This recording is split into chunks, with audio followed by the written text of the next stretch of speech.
Task 1. Listen to the text and for each question mark the correct answer A, B, C or D. You now have 40 seconds to look through the task. You will then hear the recording twice.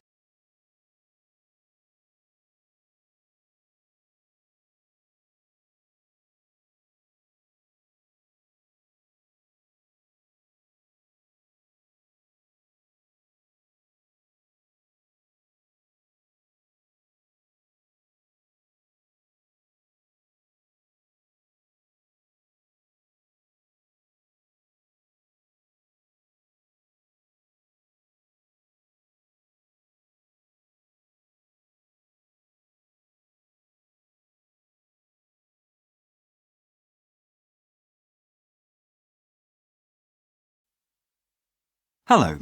On today's programme, I'm talking to Kathy Smith, who is a volunteer worker at Amnesty International, the organisation which campaigns to protect human rights around the world.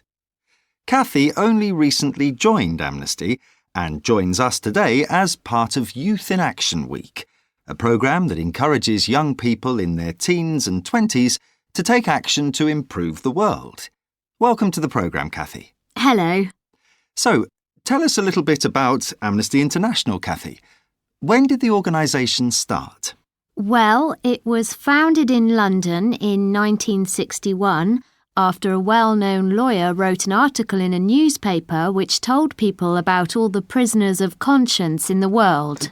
Prisoners of conscience? Yes, people who have been sent to prison because of their religious or political beliefs, not because they have committed an offence.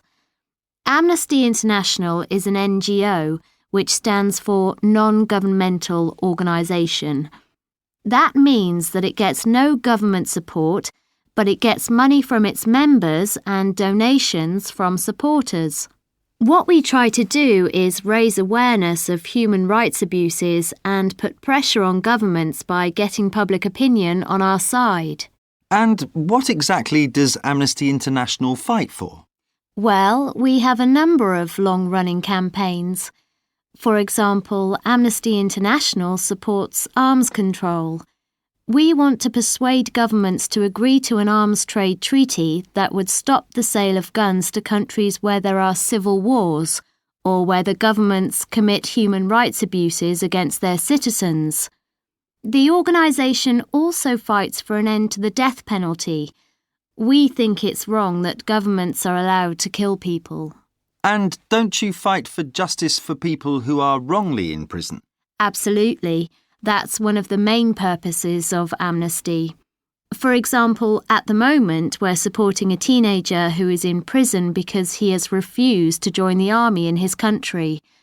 We don't want to abolish all armies, but we think it is a basic human right to be allowed to choose whether you join an army or not.